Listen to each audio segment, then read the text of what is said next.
Hello, everybody, and welcome to Stoked, the ultimate Star Trek online podcast. My name is Chris. My name is Jeremy. Well, hello there, Jamie. Well, hello there, Chris.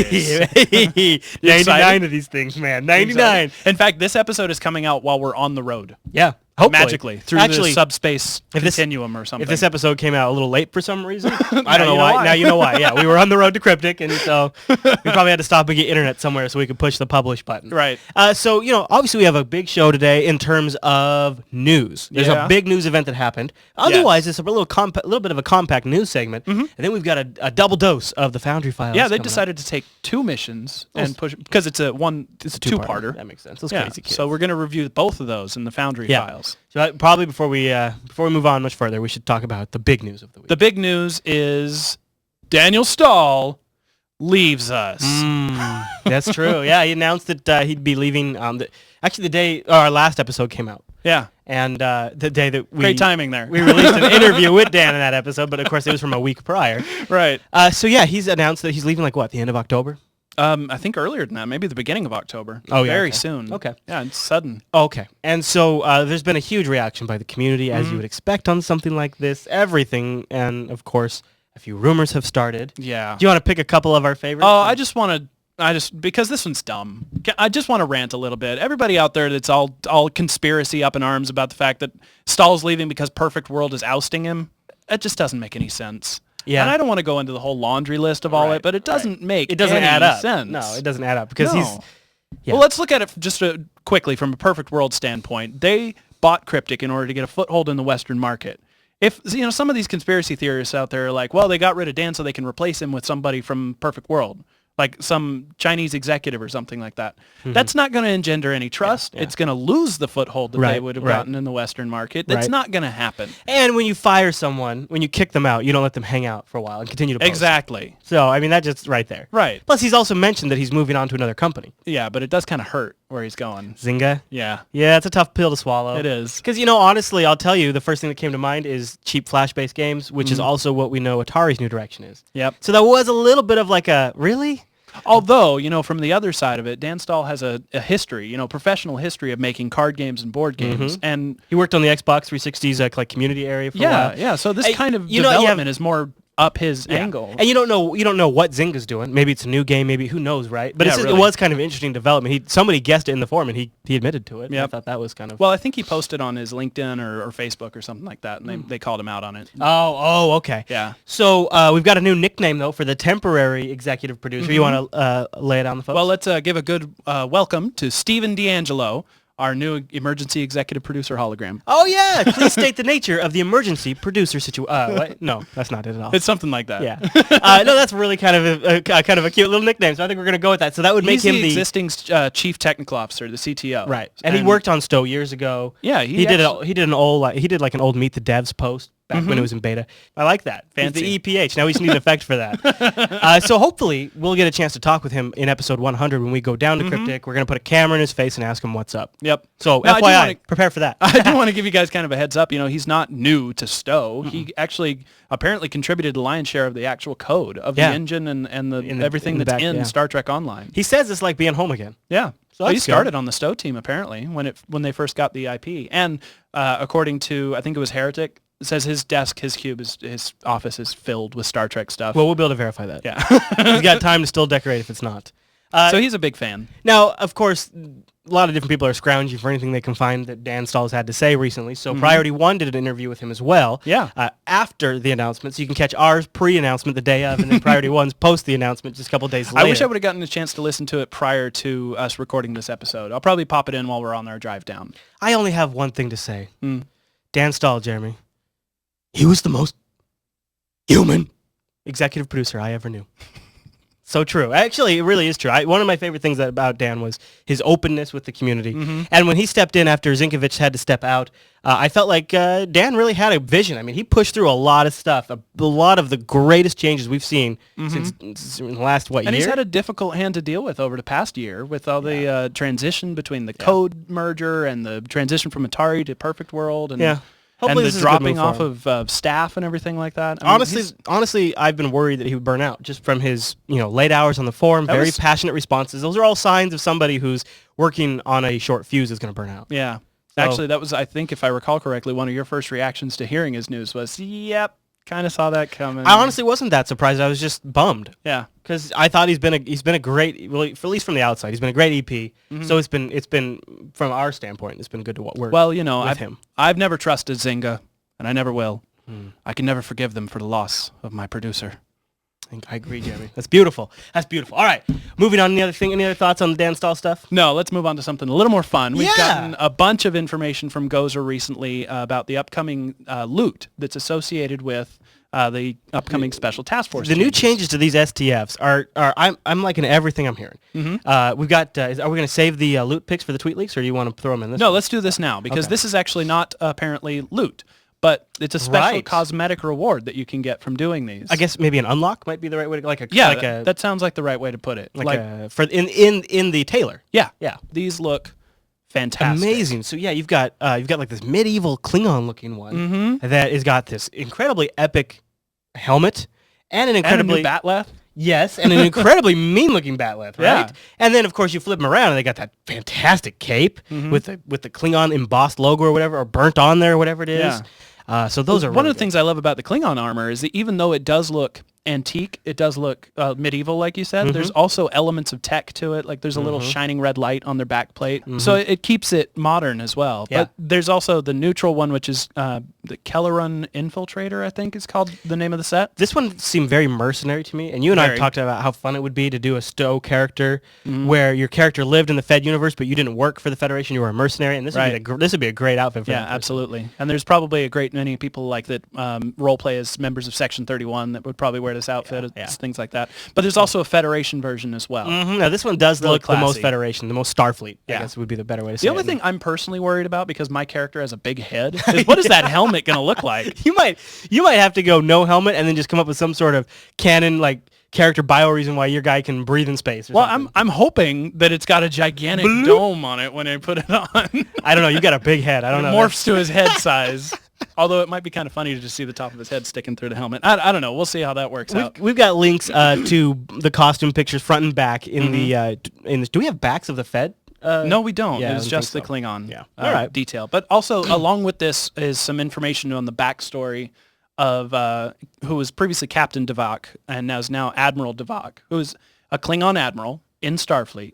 So he's creating joint task forces. This is the whole story reason for allowing Feds and Klingons to team together for STFs. So he's a Klingon in the Fed, and and kind of a pseudo ambassador, and is helping out with the special task forces. That makes sense on both sides. What do you think of that? I like it. I'm glad that they actually took the time to create a story version for having Feds and Klingons work together without necessarily ending the war. So, although we seem to be making a lot of concessions towards that. You got the Borg invasions where there's a ceasefire. You know, that's true, but at the same time, I keep hearing hints from different devs about the future of potentially putting in a territorial PvP war and territorial control and star bases and all this stuff that has to do with PvP between the Feds and the Klingons. I guess they always will have to be at war then, won't they? If they want to do it that way. Yeah. Otherwise, they're going to have to come up with something else to do. Like a Warriors arena where I don't know. Interesting thoughts, J-Man. All right. Bust out the harp and play some beautiful music, J-Man, because it's time for Tweet Leaks. On the subject of what's coming next, we have gotten some hints from the Tribble Test Speak. Tribble Test Server is the name of the channel. Yeah. And you can actually join this if you guys are interested. It's global, so actually you can see it while you're on holodeck as well, but it's the TTS channel. That might not be a bad way to go, because then you could monitor to see when some activity's happening, because I guess some devs are going to be jumping in that channel. Primarily the QA devs tend to hop into that channel and talk over some things with people, but we've also heard from some of the devs that have been hanging out in that channel that patch 4.1, which is supposed to be the big beta of the free-to-play and the DOF system and a few other things that we're not clear on what's coming, is supposed to be on September 29th. So we might even, I would love to get my hands on the DOF system. Oh, yeah. I would love to see that. And maybe we don't have to show anybody until the 29th. Right. To show anybody. Except for you guys. Anything else in the tweet leaks, J-Man? Well, from those TTS goodies still is some confirmation that one of the ships that Captain Logan is working on is a new Connie. Oh, really? Yes. Oh, now is not this a the tier one? 5. We already know that it's not going to be a tier 5. Yeah, I know. I know. I'm giving up that battle. Now, actually, on last week's show, Logan and Al Rivera dropped a blurry picture in our chat room to show off some ship that they're working on, and This is so teasy. the shape of the saucer, the size of the side of the saucer, and everything does really reflect Saucer looks Constitution Saucer style. has that Constitution more boxy, flat top to it. Yeah. But the butt and the nacelles, they look a little Enterprise F to me. Mm-hmm. I mean, I can't believe we're talking about such a blurry image, but I love the idea of a new ship like this, so of course it's going to get our attention. Right. So we'll throw that in there. Do you have a link to that in the show notes too? Yes, I will. Maybe you can take a little investigation yourself and let us know what you think. Oh, do that. Leave us a comment. Filter it through Photoshop. Maybe Yeah. try to Figure out what it is. zoom and enhance. And then we'll save them. So then if you get it right when we do find out, maybe you can get credit for it. If we remember, that is. Yeah. All right. I like that. Well, the rest of our tweet leaks is all Orion ships. Yes. But some epic shots. We've Yes. actually got the full, from Captain Logan, we have first a concept sketch showing his initial rough draft of this model, and then an actual model of it, just the grayscale sort of thing where it was his first draft of the model, and then an actual in-game render. Yeah, and this is so fun to see the way the whole process works too. And actually, even looking at these 3 shots, you can see what's changed since the initial sketches. That's interesting It's too, gotten isn't more it? sleek, a little more meaner looking in the front. refinement process. Yeah, Now I know just kind of like what you like. You probably are digging these, right? I am. I absolutely am. I'm a little worried they're going to be a little small. I don't know what their size is. Well, they're but- going to be. This is the flight deck cruiser. They're going to be okay. That I think Gecko told us about in a previous interview. So they're going to be small, which is like tier 3, I think. Yeah. But they kind of look good. Yeah. I really like the way these look. And we're seeing what we just noticed in the tweet leaks we actually showed last week, and now in this one, small little textures. And with the Venture class too, or right? Is that what it is? The Venture class, the new. I got it. Yeah. But there's the modeling. The metal of the modeling now has like little metal like shapes cut out. Like you see, right? Look at that right there. You see what I'm talking about?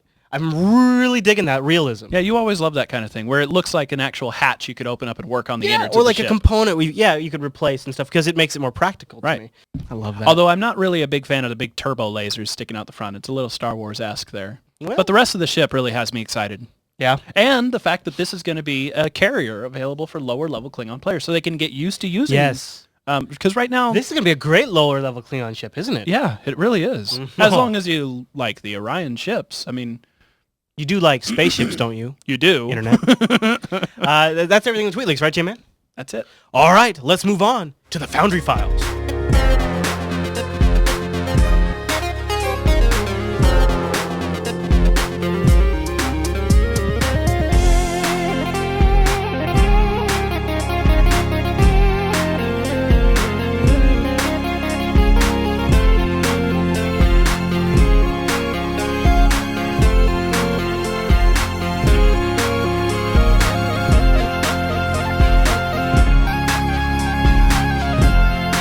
Welcome to the Foundry Files. Now, this is a fun one because we're actually going to give you 2 different Foundry missions because it's actually a 2-part mission. So here's what it is. It's Rise of Darkness, Part 1 and Part 2. Here's the stats for Rise of Darkness Part 1. At the time of airing, it's had 190 plays with an average of 4.19 rating. Part 1 was actually so popular that it was mentioned by Daniel Stahl in an engineering report and by us in STOked 75. Yeah, right around the same time, too. Yeah, and this is one of the early missions that remained on Tribble until just recently. It was like early on. So, And I think Part 2 was only really published very recently. Interestingly enough, though, it's already had 155 plays. Probably and, by fans of the first. And it's and the second part has had a rating of 4.17. I wonder how many plays it's had on Tribble, because it was very popular. It was among some of the first ones. Well, why don't we bring on the Foundry Files, guys, and we'll start with the story. Welcome back to the show, gentlemen. Hello. And now, Hey. Murphy, I know you're our story guy here, so why don't you lay it on Yep. us? What'd you think of the story on this one?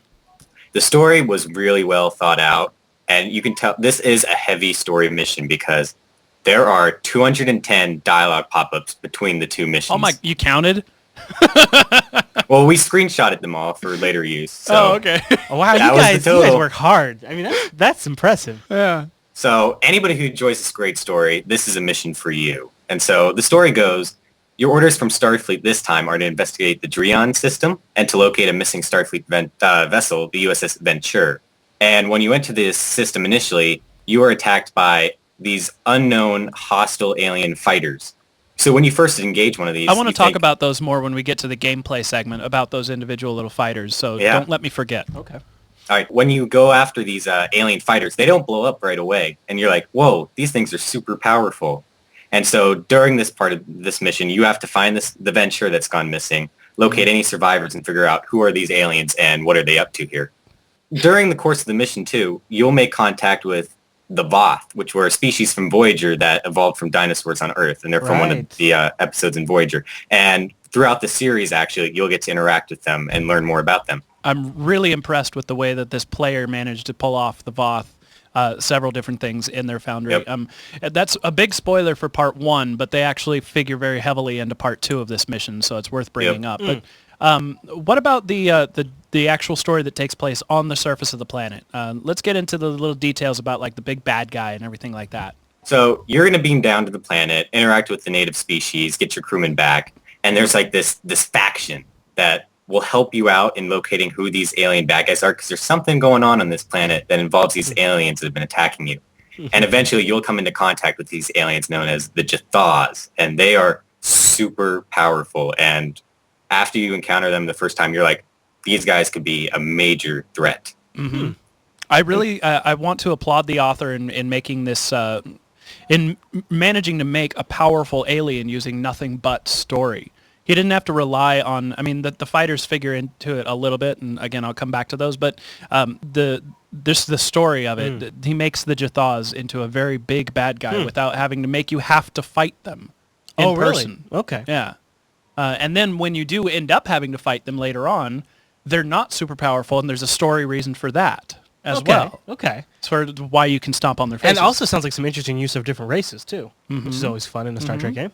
I'm really impressed with the story overall, and I'm sorry if I'm stepping all over you here, Murphy, but that's fine. From the top to bottom, this mission reminded me of a great mix between the original series and the Voyager type storylines. Oh, cool. Yes. Because it's got the technological aspect of the Voyager and the unknown races and things like that, but the fact that you're dealing with this really powerful, like, demigod-like race is something that was a common theme in the original series. In TOS, yeah. And so having to come up with a way to defeat them, it was a really nice clash of the two different types of Star Trek. It came together brilliantly.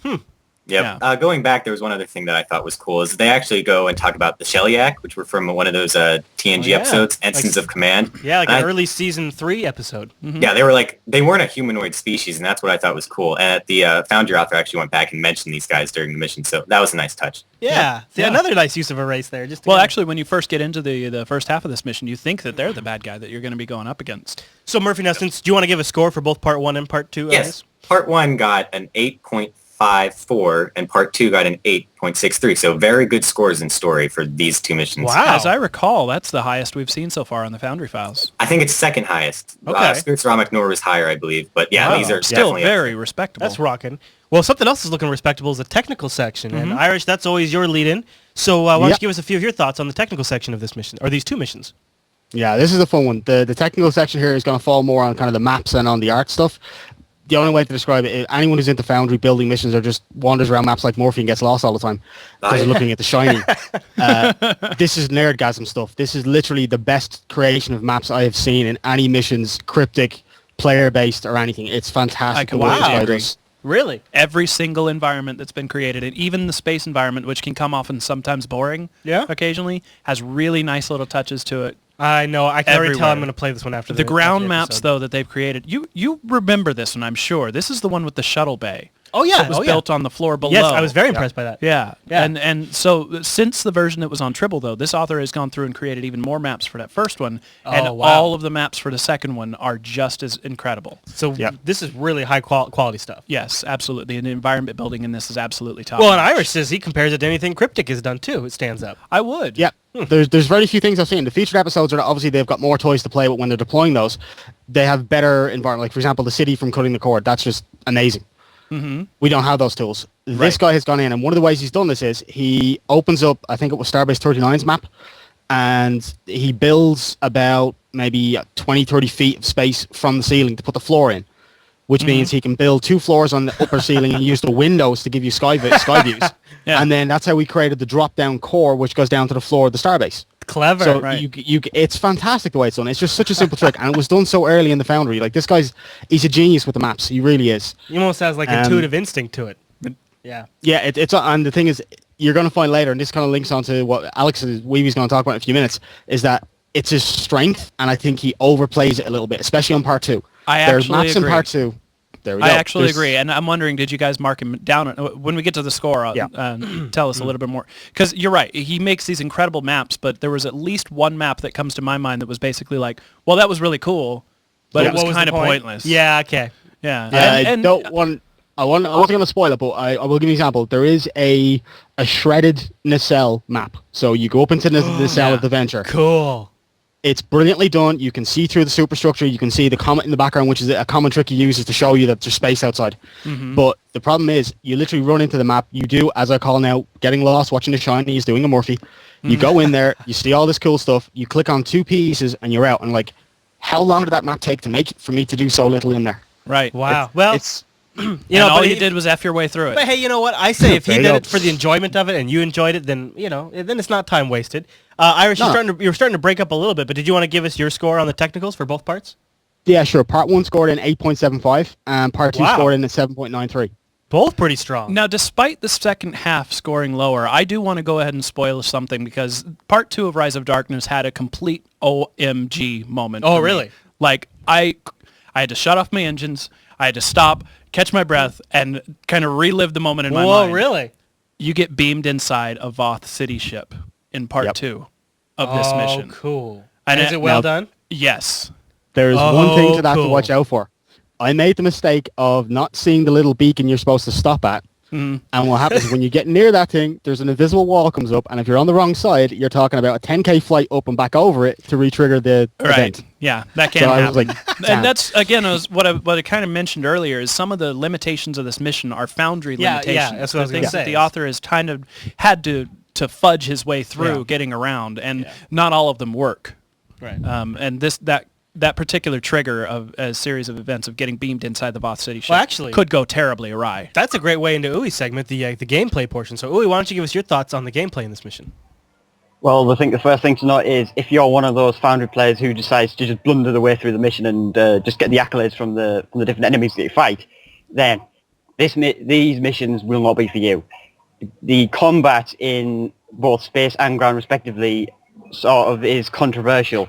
Because when you first enter this space map, the cruisers that the fighters are reskinned from, there's 3 of them you have to fight before you can get to the shuttlecraft. And because the fighters, psychologically, you instinctively think, oh, these are fighters, I'm going to get done with these in seconds. Yeah. But the problem is, these are cruiser skins. So it takes you ages to... They're Romulans, too, which are just a bitch to fight in space. This is where I want to sidetrack you just a little bit, because I want to talk about this little trick that's been used in actually this mission, and the one that we talked about last week was using different skins on ships to make small ships look more powerful. Right. I want to just go on a little bit of a mini rant here and sidetrack us, because as much as this was a nice surprise to encounter in both of these missions, you can't get the payoff for this. You can make fighters be more powerful, but you can't make a battleship be more powerful in the Foundry. Right. So eventually you have to get to the point where you're just fighting ships that are as powerful as they're supposed to be. Right. And actually this particular author explains that very well. By the time you're going up against bigger ships, there's already a story reason for them being weakened from their initial state. Wow, I don't even know if I would have even gone to that level to work that into the story. This author is really good. He clearly knows the Foundry. Wow. But the second side of that is that fighting fighters is not as much fun because they're pinpricks of light in space. You can't see what you're shooting at. Yeah, you just got to tab through. Going up against Orions or Nausicaans or Klingons or any other enemy in space is nice to see the ship that you're shooting. Yes. Fighters, mines, drones, whatever you're going up against are less fun because there's nothing tiny. there. Yeah. There's nothing but shield effects and phasers blasting a little tiny point in space. Yeah. So as cool as it is, I am really afraid of Foundry authors overusing this. And I think that anybody out there making missions should keep that in mind. Yeah. All right, so we had other parts on the gameplay section. As mentioned before, the ground combat with the boss pathing issues. Because the maps are so confined, complicated, and it's difficult to find your way around sometimes, the ground mobs are placed in a very certain position. But if your boss gets stuck in, like, say, the previous door on the Venture, before you enter the nacelle, then you're just going to face them by yourself. And that's where your class profession is going to come into play. Tax can use their red shirts to distract them. Engineers can use their toys and support drones and all of that to help distract them. But if you're a science, if you're a medic, you'll be fine. But if you're like a physicist or something... Geophysicist, then, that was me. I died like 3 times in one of those ground maps because my boss got stuck on every single doorway. They could not join Yeah. me. The best workaround for that is the rally points you can have for your buffs. If you put rally points for certain buffs in a certain position, then they might be able to get around them. But But it's all with the just adventure. it's really hit and miss though, and it's a shame because again, this is a Foundry limitation that the author has no real control It's over, partly an engine unless he limitation, just too. wants to make bigger maps. But he Right. really Yeah. specifically You don't made want these to. maps. There's a certain feel with the smaller map. Exactly. Yeah, you get a Oh, wait, why don't you give us your ratings on the gameplay section? Part 1 scored a 6.8 rating, and Part 2 scored Okay. 6.05. Wow. So so this mission took it the hardest in the gameplay section. Well, and as they mentioned earlier, this is really a story mission. This is a mission to play if you want to experience some real Trek lore. Yeah. And not so much if you want to go shoot or punch things. Okay. All right. Now, Murphy, do you want to wrap us up on a summary here? Yep. So overall in this series, the story is really good with very impressive maps making up a great technical aspect of this mission. But the gameplay for this mission is very poor compared to the rest. And for some players, that could take away from other great aspects of this mission. Mm-hmm. If you don't mind poor gameplay and are really in it for the good story and want to see possibly the coolest maps used in game, this mission is for you, and we really recommend you to check this mission out. Overall, it scored an 8.14 on the first part, and in the second part, it scored a 7.64. Oh, So, that sounds pretty not good. bad. Yeah, that sounds not Yeah. bad. Go ahead. I completely agree with your ratings too. I think that the first half really shined. But the second half was good enough that I didn't feel let down by playing it after the first. Yep. Oh, that's good. All right. Sorry, Murphy, go ahead and tell us about the official review. Yep. So you can check out the official review in the show docs, and this is one you'll definitely want to check out Yeah. because there's a lot to talk about. Mm-hmm. And also, if you come across any rude comments in our PDFs about me or wee disguised in black text to match our background, please let us know at foundryfiles@jupiterforce.net. You can also send us Foundry missions there. Murphy, we've talked about this before. All this desk flipping, all this whining. You know what, Not on. actually, speaking of whining, do you find that it's too bright in here? Have you lost everything? Do you tire of this life? If so, maybe you should try Hunting Slamek by R.E. Gons on the KDF side of the Foundry. This is Slamek from the Coliseum, isn't it? Yeah, Yes. we That hate little that. backstabbing slime pile That guy. that betrays you to the Romulan Yes. Star Empire. Oh, Yep. and you can hunt him down in this mission? The If you only take reason about 10 minutes. Go on. the only reason we're bringing this mission up is it's not the best one out there, and it's not enough for a show segment, but it's worth a mention just because you get to go and kill Slamek technically, and the way Love that. what happens to him during the mission. When I heard it, I haven't played it yet, but I heard what happens to him, and it's hilarious. And now I want to go check out the mission as soon as possible. Great. Okay. Very Brilliant. nice. Oh, it's very enjoyable. You really got to do it. It's well worth 10 minutes of your day. And included in the Foundry Files show notes section are links to the Starbase UGC website with tutorials, so you can go get your own Foundry creation on, and then maybe eventually even get it featured in the show. Who Maybe. knows? But actually, the real treat for the Foundry Files is what you actually get in the show notes. They put Yeah. together really something, you guys. It's magazine quality. It is It extremely really is. impressive. These could be separately published on their own. Yeah. So go check those out. All of that stuff is in the show notes like we mentioned. But now that wraps us up for this episode. For 99. And I want to say thank you to everybody who's sent in your changes to the free-to-play matrix. We thought we could include it in this episode, but then we thought we're going to actually go down to Cryptic, and we have like some time set aside to talk to these guys. So we're going to bring those pitch questions. them. Yeah. The good ones. So there you go. So we'll have those, and then, of course, we had another community feedback question. But It was, what do you want us to ask them to their face? And there's been some good responses to that as well. Thank you to those. You still have time to get them in, probably? No. No. By the time you see this, you won't. Live stream, watching this live. You guys can get them in. But join us for Saturday, the next week, next Saturday. We'll be live with episode 100. We should be back. We'll be sharing our stories in more extended, probably longer detail on the live stream. Yeah. So that'd be a great episode to tune in live. jblive.tv at 11 a.m. Pacific on next Saturday. All right, everyone. Well, thanks so much for tuning into this week's episode of Stoked, and we'll see you next week.